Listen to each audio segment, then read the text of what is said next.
Assalamualaikum warahmatullahi wabarakatuh.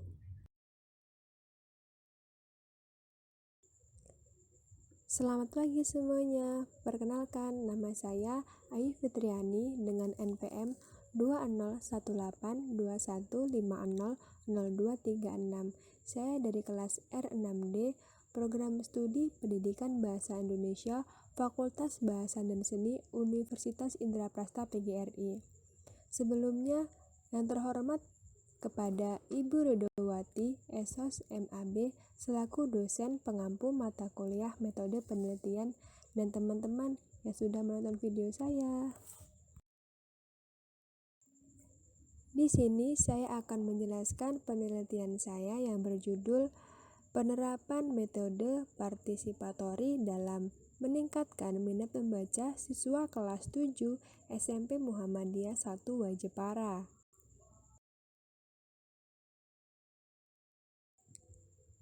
Yang pertama yaitu bab 1 pendahuluan. A. Latar belakang. Membaca merupakan suatu keterampilan berbahasa yang sangat penting perannya dalam kehidupan. Membaca adalah suatu proses yang kompleks dan rumit. Membaca merupakan kegiatan atau proses menerapkan sejumlah keterampilan mengolah teks bacaan dalam rangka memahami isi bacaan. Hodgson dalam Tarigan 2008 halaman 7 mengatakan bahwa membaca adalah suatu proses yang dilakukan serta dipergunakan oleh pembaca untuk memperoleh pesan yang hendak disampaikan oleh penulis melalui media kata-kata atau bahasa tulis.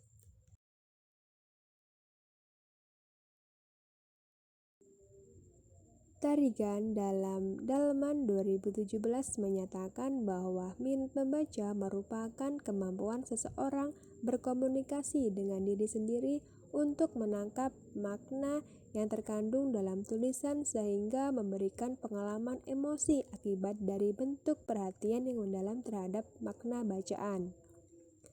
Haris dan Sipai Rebecca tahun 2004 halaman 19. Aspek minat membaca pada anak adalah diantaranya aspek kesadaran akan manfaat baca, yaitu seberapa jauh subjek menyadari, mengetahui, dan memahami manfaat membaca buku. Aspek perhatian terhadap membaca buku, yaitu seberapa besar perhatian dan ketertarikan subjek dalam membaca buku. Aspek rasa senang, yaitu seberapa rasa senang subjek terhadap kegiatan membaca buku. Dan aspek frekuensi membaca buku, yaitu seberapa sering subjek membaca buku.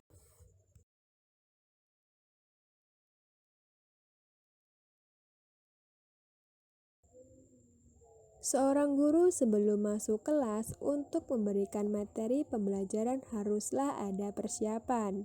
Untuk itu, guru juga harus mengetahui metode-metode pembelajaran yang sesuai diterapkan saat akan mengajar.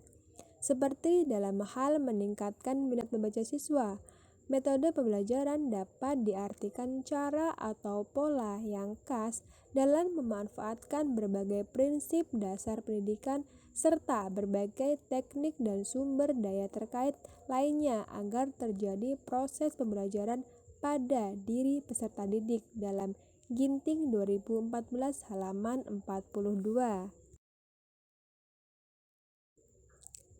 Metode partisipatori adalah metode yang menekankan keterlibatan siswa secara penuh. Siswa dianggap sebagai penentu agar siswa termotivasi dalam belajar.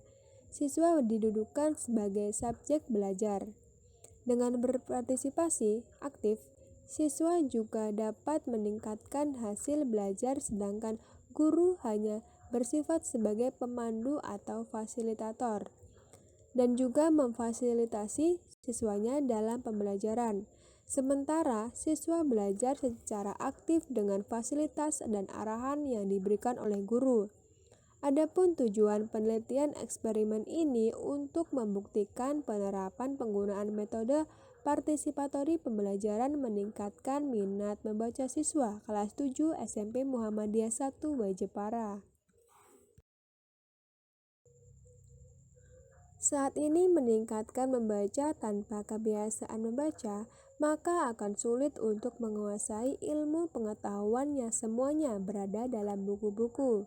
Hal ini menyebabkan kurangnya kebiasaan membaca sehingga siswa sulit memahami pemahaman interpretatif, kreatif, dan evaluatif.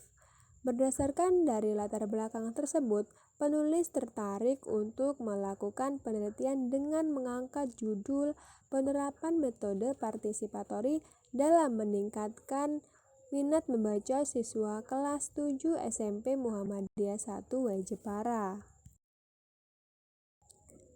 Selanjutnya B. Identifikasi masalah.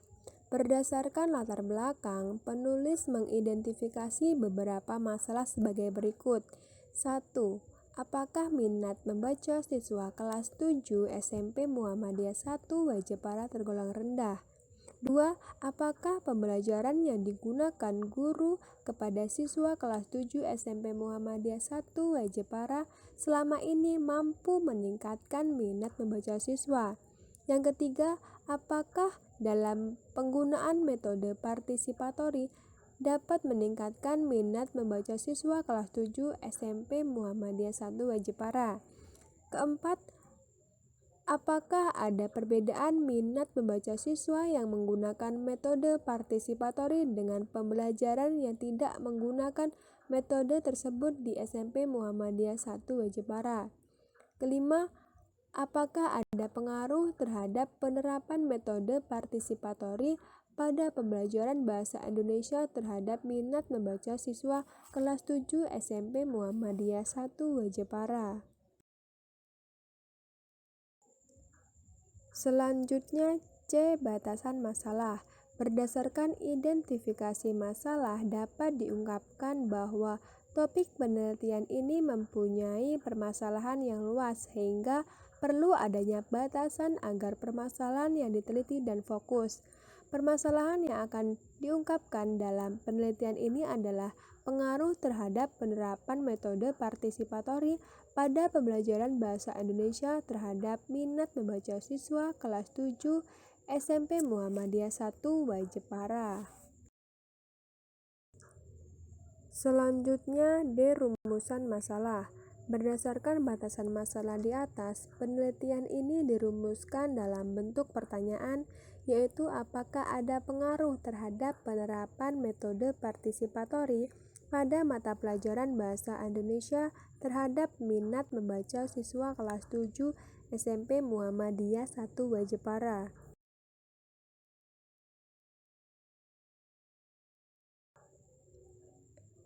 Tujuan penelitian. Penelitian ini bertujuan untuk mengetahui adanya pengaruh terhadap penerapan metode partisipatori pada mata pelajaran bahasa Indonesia terhadap minat membaca siswa kelas 7 SMP Muhammadiyah 1 Jepara. Selanjutnya F. Kegunaan penelitian. Penelitian ini memiliki beberapa kegunaan sebagai berikut. Yang pertama, bagi guru. Penelitian ini diharapkan menjadi bahan pembelajaran bagi guru untuk lebih kreatif dan inovatif.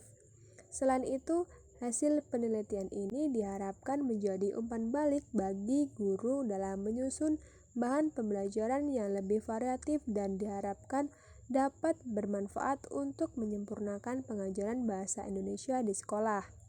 Yang kedua, bagi mahasiswa atau alma mater, memberikan informasi kepada mahasiswa dalam peningkatan pengetahuan dan profesionalisme dalam meningkatkan mutu pendidikan.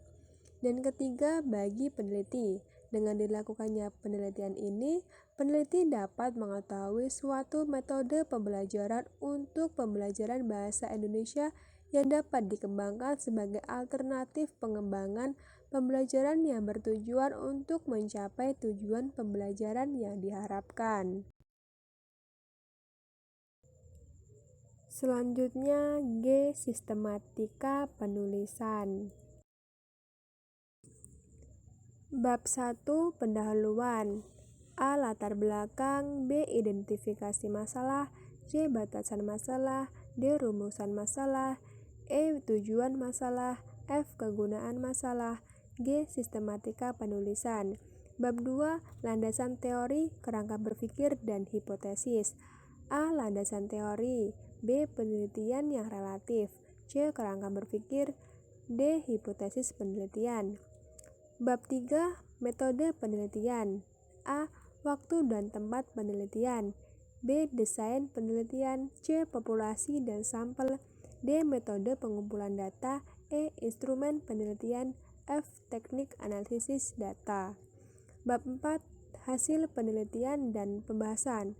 A. Karakteristik responden. B. Deskripsi data. C. Analisis persyaratan data. D. Pengujian hipotesis penelitian. E. Pembahasan interpretasi hasil penelitian. Bab 5. Simpulan dan saran. A. Simpulan. B. Saran. Daftar pustaka, lampiran. Selanjutnya ke bab 2, landasan teori. A. Landasan teori. 1. Pengertian minat. Menurut Kamus Besar Bahasa Indonesia, minat yaitu kecenderungan hati yang tinggi terhadap sesuatu. Minat seseorang terhadap suatu objek akan lebih kelihatan apabila objek tersebut sesuai sasaran dan berkaitan dengan keinginan dan kebutuhan seseorang yang bersangkutan. Dalam Sardiman tahun 1990 halaman 76. Menurut Tampu Bolon tahun 1991 halaman 41 mengatakan bahwa minat adalah suatu perpaduan keinginan dan kemauan yang dapat berkembang jika ada motivasi. Sedangkan menurut Jali tahun 2008 halaman 121 mengatakan bahwa minat pada dasarnya merupakan penerimaan akan sesuatu hubungan antara diri sendiri dengan sesuatu di luar diri.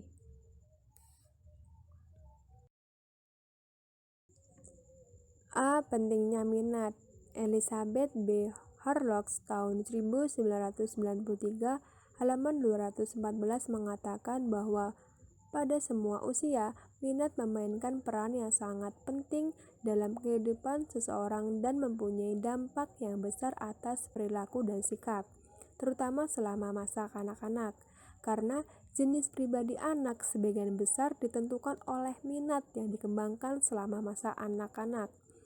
Di samping itu, pengalaman belajar dari anak juga sangat berpengaruh terhadap perkembangan minat anak. B. Ciri-ciri minat anak.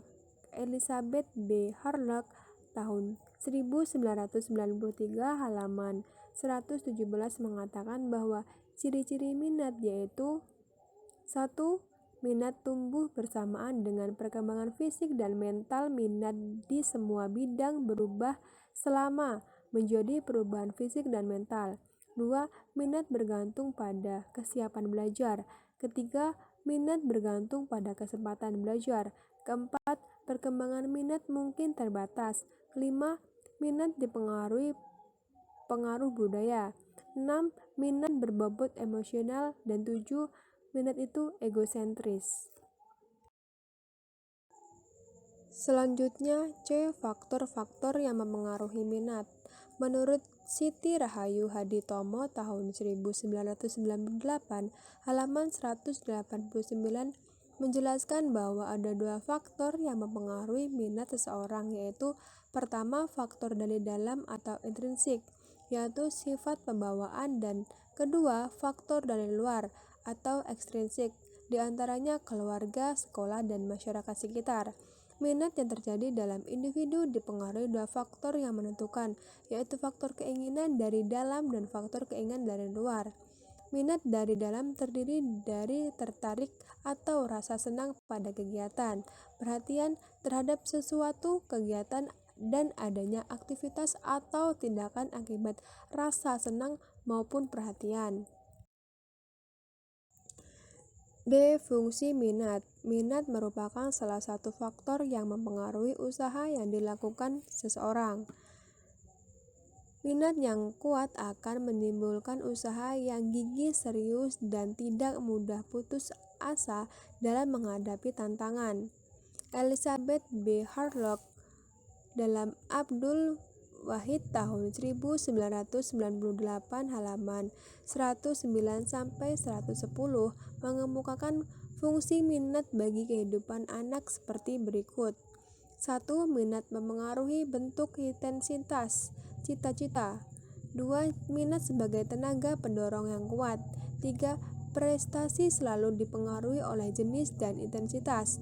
4. Minat yang dibentuk sejak kecil atau masa kanak-kanak yang sering terbawa seumur hidup karena minat membawa kepuasan. Cara menumbuhkan minat baca. Ada beberapa cara menumbuhkan minat baca menurut Hashim, yaitu berikut ini. 1. Bacaan buku sejak anak lahir. 2. Dorongan anak bercerita tentang apa yang telah didengar atau dibacanya. Yang ketiga, ajak anak ke toko buku perpustakaan. 4. Beli buku yang menarik minat anak. 5. Sisihkan uang untuk membeli buku. 6. Nonton film dan beli bukunya. 7. Ciptakan perpustakaan keluarga. 8. Tukar buku dengan teman. 9. Hilangkan penghambat seperti televisi atau PlayStation. 10. Beri hadiah atau rewards yang memperbesar semangat membaca. 11. Jadikan buku sebagai hadiah untuk anak. 12. Jadikan kegiatan bacaan sebagai kegiatan setiap hari. 13. Dramatisi buku yang Anda baca. 14. Memiliki kesadaran dan minat yang tinggi terhadap membaca. Yang terakhir, menyediakan waktu membaca.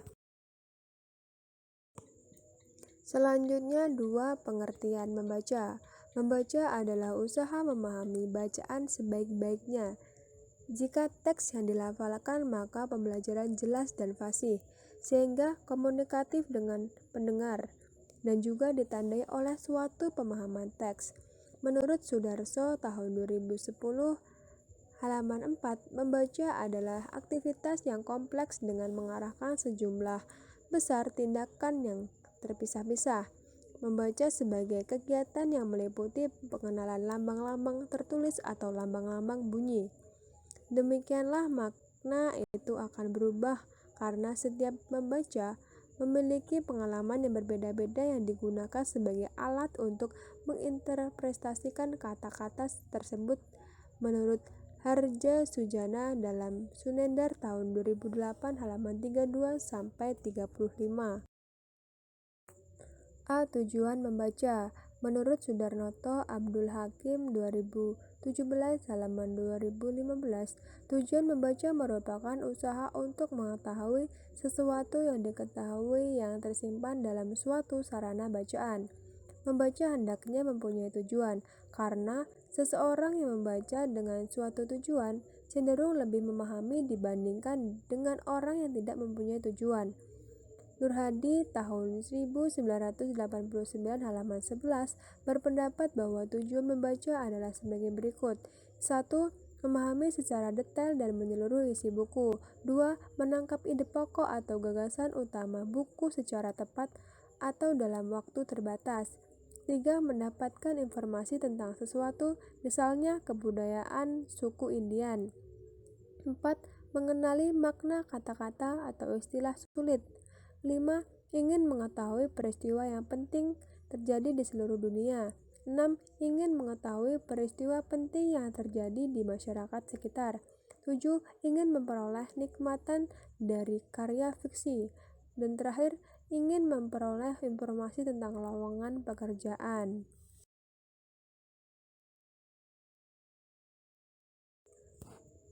B. Jenis-jenis membaca. Tarigan tahun 1979 halaman 23-38 membaca sebagai suatu aktivitas yang kompleks, mempunyai tujuan yang kompleks dan masalah yang bermacam-macam.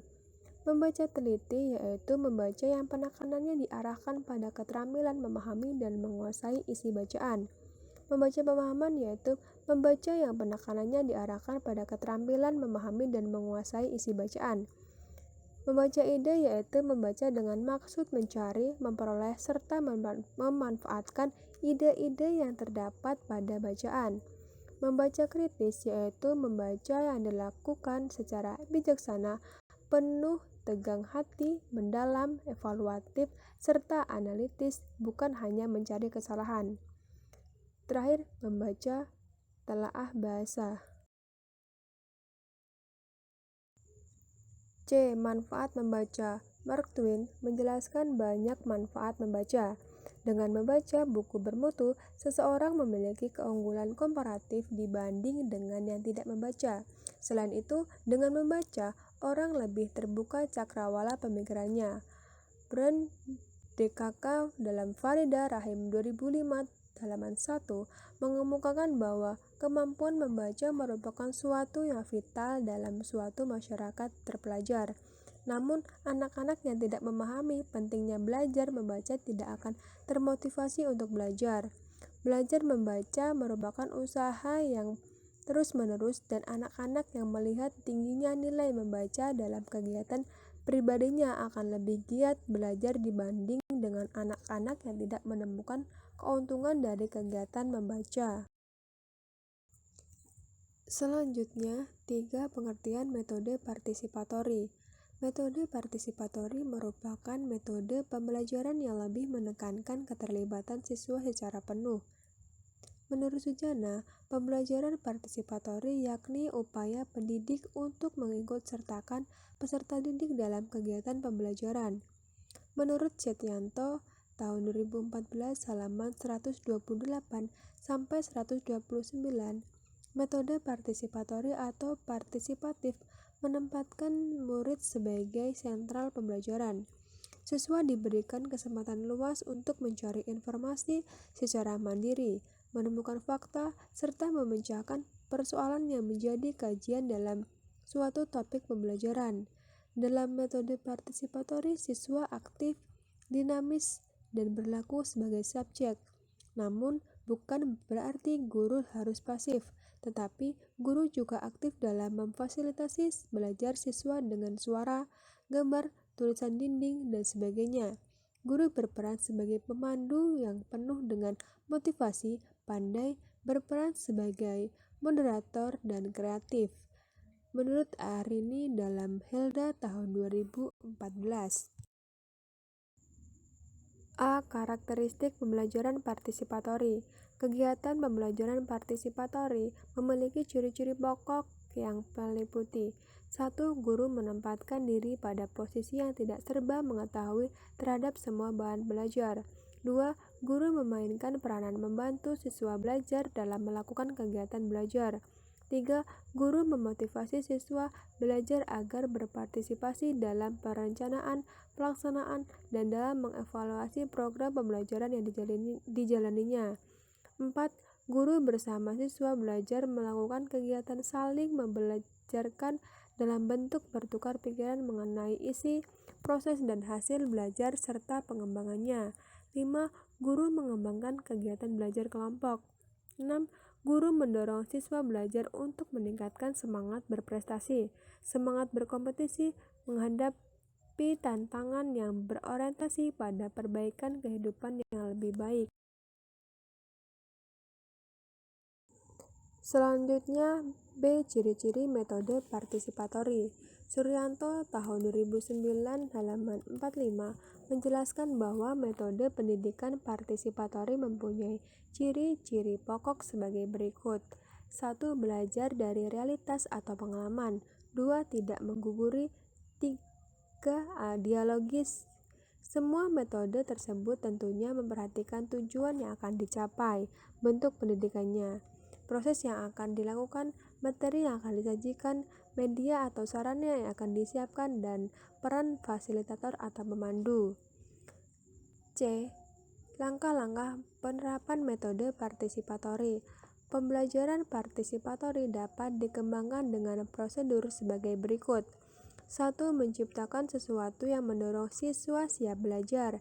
2. Membantu siswa menyusun kelompok agar siswa siap belajar dan membelajarkan. 3. Membantu siswa untuk mendiagnosis dan menemukan kebutuhan kerjanya. 4. Membantu siswa menyusun tujuan belajar. 5. Membantu siswa merancang pola-pola pengalaman belajar. Keenam, membantu siswa melakukan kegiatan belajar. Yang terakhir, membantu siswa melakukan evaluasi diri terhadap proses dan hasil belajar.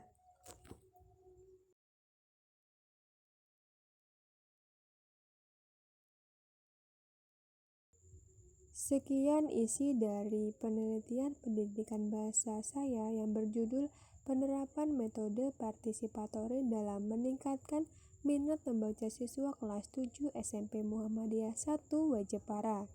Apabila ada kurang dan lebihnya saya mohon maaf. Saya ucapkan terima kasih. Wassalamualaikum warahmatullahi wabarakatuh.